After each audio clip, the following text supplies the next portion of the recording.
வணக்கம் நண்பா. இது உங்கள் ரெஸ்லிங் ஃபேமிலி 2.0. இன்னைக்கு வீடியோல பார்க்க போறது என்னன்னா, இப்ப நடந்து முடிஞ்ச பேக்லாஷ பத்தி தான் பார்க்க போறோம். பேக்லாஷ்ல ஃபர்ஸ்ட் மேட்சா பிளட் லைன் விசஸ் நம்மளுடைய ராண்டி ஓர்டன், கெவின் ஓவன்ஸ் மேட்ச் நடந்துச்சு. இது உண்மையிலுமே ஒரு தரமான மேட்ச் தான். இந்த மேட்ச அடிச்சுக்க வேற எந்த மேட்சுமே கிடையாது. சத்தியமா நான் சொல்லுவேன். நான் அடிச்சு சொல்லுவேன். இது ஒரு சூப்பரான மேட்ச் அப்படின்னு சொல்லுவேன் நானு. இந்த மேட்ச்ல ஒரு மிகப்பெரிய ஒரு தப்ப வந்து நம்மளுடைய WWE பண்ணிட்டாங்க அப்படிங்கிறது ஒரு உண்மை. அது வந்து இப்போ சோசியல் மீடியால ரொம்பவும் ட்ரெண்டிங்காவே போயிட்டு இருக்கு. அப்படி என்னத்த நம்மளுடைய WWE ஒரு தப்பு பண்ணிட்டாங்க அப்படின்னு கேட்டா, நம்மளுடைய கெவின் ஓவன்ஸ்க்கு வந்து கெவின் ஓவன்ஸ் வந்து நம்மளுடைய டாமோ டாங்கோவுக்கு அந்த ரிங் மேல இருந்து அந்த சேர் மேல போடுறப்ப நம்மளுடைய ரெஃப்ரி வந்து கவுண்ட் பண்ணுவார். அதாவது 1 2 கவுண்ட் பண்றப்ப நம்மளுடைய உள்ள இருந்து அந்த ஸ்டேஜுக்கு கீழ இருந்து நம்மளுடைய டாமோ டாங்கோட பிரதரான டாங்கா லீ வந்து இருப்பாரு.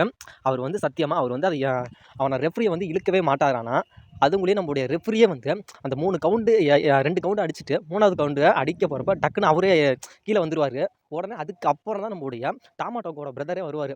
அதையும் இதை நம்மளுடைய ஒரு மிஸ்டேக் பண்ணிட்டாங்க அப்படிங்கிற மாதிரி இப்போ சோஷியல் மீடியாவில் அங்கே பார்த்தா, அதாவது நேரடியாக பார்த்த ஃபேன்ஸ் வந்து அதை ஃபோட்டோ எடுத்து வீடியோவை எடுத்து சோஷியல் மீடியா அப்லோட் பண்ணிட்டாங்க. இது வந்து ஒரு மிகப்பெரிய ஒரு தவறை வந்து நம்மளோட WWE பண்ணிட்டாங்க அப்படிங்கிற மாதிரி சத்தியமாலுமே. ஆனால் ரெஃப்ரியை பாராட்டியே தீரணும்னா, ஆனால் 2 கவுண்ட் எண்ணி 3வது கவுண்ட் என்ன அடிக்க போகிறப்ப டக்குன்னு அவரும் டக்குன்னு அந்த ரிங்கை விட்டு அவராகவே ஒருத்தர் வந்து இழுத்த மாதிரி டக்குன்னு கீழே வந்துட்டாரு. அதே மாதிரி நம்மளுடைய டாமோட்டோட பிரதர் வந்து கரெக்டாக அந்த சுச்சுவேஷனுக்கு வந்துட்டாரு. அந்த சுச்சுவேஷனுக்கு லைட்டாக அதுலேயும் கொஞ்சம் ரொம்ப ஒரு ஸ்லிப் ஆகிடுச்சு அப்படின்னா, சரி இது ஃபுல்லாகவே ஃபேக்கு அப்படிங்கிற மாதிரி தெரிஞ்சிருக்கும். ஆனால் நம்மளுடைய டாமோட்டோங்கோட தம்பி வந்து லைட்டாக அந்த என்ன சொல்கிறது, கொஞ்சம் மிஸ் ஆயிடுச்சு அப்படிங்கிற மாதிரி ஒரு டங்கு ஸ்லிப் ஆயிடுச்சு, அவ்வளோதான். அதைப்படி நம்மளுடைய மேட்ச் வந்து அப்படியே உப்பேத்திட்டாங்க, அவ்வளோ. ஆனாலும் இந்த மேட்ச் உண்மையிலுமே ஒரு தரமான மேட்சாக தான் இருந்துச்சு. ஆனால் இந்த மேட்சை பார்க்காதவங்க சத்தியமாக சொல்கிறேன், யூடியூப்ல நம்மளுடைய WWE அஃபிஷியல் பேஜில் இருக்க வேணா போய் பார்த்துங்க. ஆனால் உண்மையிலுமே சொல்கிறேன், இந்த மேட்ச் ஒரு தரமான மேட்ச். போய் பாருங்க கண்டிப்பாக. நெக்ஸ்ட் இயர் நடக்க போகிற ரெஸ்ல்மேனியா 41 எங்கே நடக்க போகுது, எப்போ நடக்க போகுது, எந்த இடத்துல நடக்க போகுது அப்படிங்கிற மாதிரி நம்மளுடைய ட்ரிபிள் ஹெச்சை இப்போ அஃபிஷியலாக சொல்லிட்டாரு. அதாவது ரெஸ்ல்மேனியா 41 எங்கே நடக்க போகுது அப்படின்னா, லாஸ் வேகஸில் தான் நடக்க போகுது. அதாவது டேட் எப்போனா ஏப்ரல் 19, 20 தான் நடக்க போகுது. அதாவது WWE ஹிஸ்ட்ரியிலேயே அதாவது ஒரு மாதத்தோட கடைசி எண்டில் நடக்க போகிற ஒரு ரெசல்மனியா அப்படின்னா இந்த ரெசல்மனியா தான். எனக்கு தெரிஞ்ச வரைக்கும் ரெசல்மனியா இப்போ நடக்குது, ஏப்ரல் மந்த் நடக்குது அப்படின்னா 5, 6 இல்லை 10, 12 இதுக்குள்ளேயே தான் நடக்குமே தவிர, அதாவது அந்த 10 டேட்டுக்குள்ளேயே தான் நடக்குமே தவிர, இந்த அளவுக்குலாம் ஒரு லென்த்தாக போனதே கிடையாது என்னை பொறுத்த வரைக்கும், நான் ரெசல்மனியா பார்த்தது வரைக்கும். ஆனால் இந்த வருஷம் தான், அதாவது 2025 WWE ஒரு மந்தோட கடைசி எண்டில் தான் அந்த ரெசல்மனியா நடத்துகிறாங்க. இதுதான் ஃபஸ்ட்டுன்னு நினைக்கிறேன். இதுக்கு முன்னாடி எது WWE ஏப்ரல் மந்தில் கடைசியில் எது ரெசல்மனியா நடத்தியிருந்தா, அது எந்த ரெசல்மனியா, அது எந்த வருஷம் அப்படிங்கிறத மறக்காமல் கமெண்ட் செக்ஷனில் கமெண்ட் பண்ணுங்கள் நண்பா. உங்களோட பேலி அக்கா அவங்களோட அஃபிஷியல் எக்ஸ் அக்கௌண்ட்டில் ஒரு ட்வீட் போட்டிருக்காங்க. அதாவது நம்மளோட கோடி இருக்கார்ல, WWE அன்டிஸ்பியூட்டட் WWE சாம்பியனான கோடி வந்து அந்த டைட்டில் வந்து பின்னாடி வச்சிருக்க மாதிரி அந்த ஒரு ஃபோட்டோ, அதாவது பேக்லாஸுக்காக அஃபிஷியலாக WWE ரீல்ஸ் பண்ண ஃபோட்டோ இருக்கு.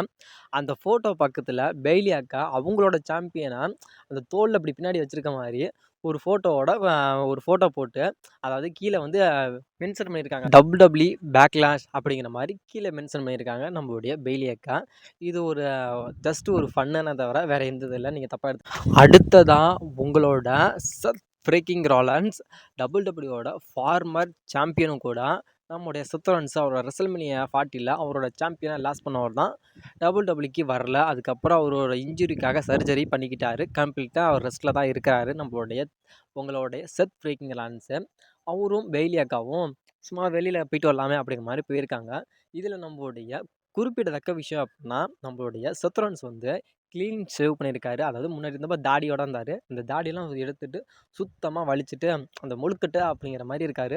அதாவது நம்மளுடைய செத்ரோன்ஸ் அண்ணனுக்கு இளமை திரும்புதே அப்படிங்கிற மாதிரி சிறு வயசாக போயிட்டார். அதாவது 20 வயசுக்கு முன்னாடி போயிட்டாருப்பா.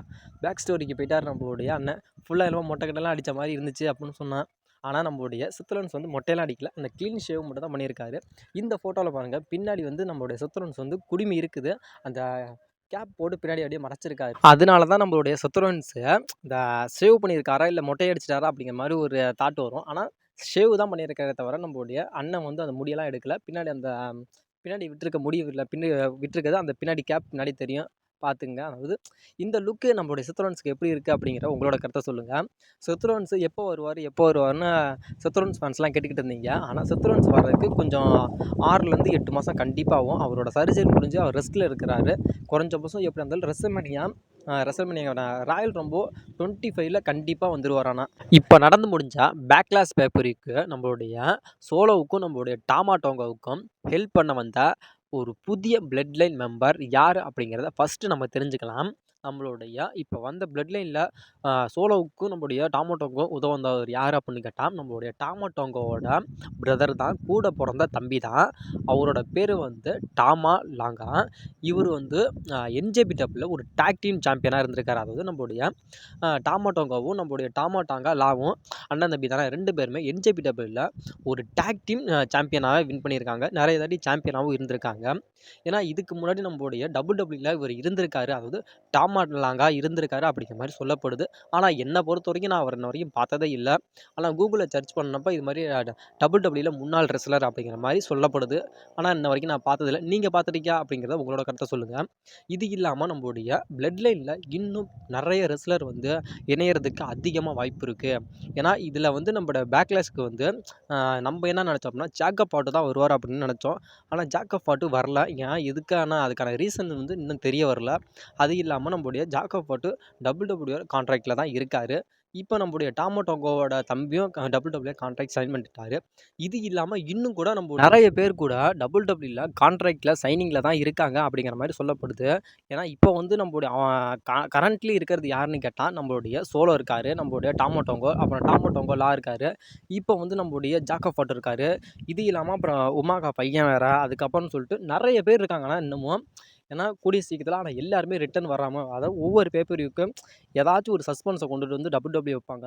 இது வந்து சும்மா ஒரு ட்ரைலர் தான், இதுக்கப்புறம் தான் மெயின் பிக்சரே இருக்குது அப்படிங்கிற மாதிரி சும்மா ஒரு தீப்பொறியை மட்டும் தான் டபிள்யூடபிள்யூ அந்த பிளட் லைன் 2.0 அப்படிங்கிறதுல வச்சுருக்காங்க. இன்னும் இதுக்கான ஒரு காட்டு தீயே பற்றிக்கிச்சுன்னா அது என்ன மாதிரி ஒரு ஸ்டோரி லைன், என்ன மாதிரி மேட்ச்சு அப்படிங்கிறது என்னால் சத்தியமாக சொல்கிறேன். ஆனால் இன்னமும் என்ன மாதிரிலாம் மேட்சஸை டபிள்யூடபிள்யூ கொடுப்பாங்க, அதாவது ரோமன் சைடு வந்து யார் யாரெல்லாம் நிற்பா, சோலோ சைடு யார் யாரெல்லாம் நிற்பா அப்படிங்கிறத நினச்சி பார்க்குறப்ப இந்த மேட்ச்லாம் எப்படா நடக்கும் அப்படிங்கிற மாதிரி எனக்கே ஒரு கியூரியாசிட்டி உண்டாகுது. அது ஏன்னா எப்படா நடக்கும், அதாவது இப்போ வந்து நம்முடைய டாமா டோங்கோட பிரதர் வந்து டபிள்யூடபிள்யூல வந்துட்டான். இதுக்கப்புறம் இன்னும் யார் யாரெல்லாம் வருவா, ஜாக்கப் பாட்டு வருவாரா, இது மாதிரி ஜே ஊசோ வந்து யார் கூட நிற்பான், ஜிம்மி ஊசோ யார் கூட நிற்பான், ரோமன் ரெயின்ஸ் எப்போ ரிட்டர்ன் வருவான், இவங்களுக்குள்ள ஒரு எப்போ ஒரு ஃபியூடு ஆகும், இவங்களுக்கான ஒரு வெறித்தனமான மேட்ச் எப்போ ஸ்டார்ட் ஆகும் அப்படிங்கிற மாதிரி ஒரு பயங்கரமான ஒரு எக்ஸ்பேண்டெல்லாம் இன்னமும் நான் சொல்கிறேன் ஒரு எதிர்பார்ப்புங்கிறது நிறையா போய்கிட்டு இருக்குது. ஆனால் இன்னமும் சொல்கிறேன். ஆனால் இப்போ கூடிய சீக்கிரத்தில் ஆனால் எல்லாருமே பிளட் லைனில் இருக்க பிளட் லைன் மெம்பர்லாம் அதிகமாக டபிள்யூடபிள்யூ இருந்தால் ஜாயின் பண்ணுறதுக்கு அதிகமாக வாய்ப்புகள் நிறையவே இருக்குது. அதில் எந்த சூப்பர் ஸ்டார் உங்களுக்கு பிடிச்ச சூப்பர் ஸ்டார் யார் அப்படிங்கிறத மறக்காமல் கமெண்ட் செக்ஷனில் கமெண்ட் பண்ணுங்கள். வீடியோ பிடிச்சிருந்துச்சுன்னா வீடியோக்கு ஒரு லைக் பண்ணிட்டு நம்ம சேனலை மறக்காமல் சப்ஸ்கிரைபர் பண்ணுங்கள் நண்பா.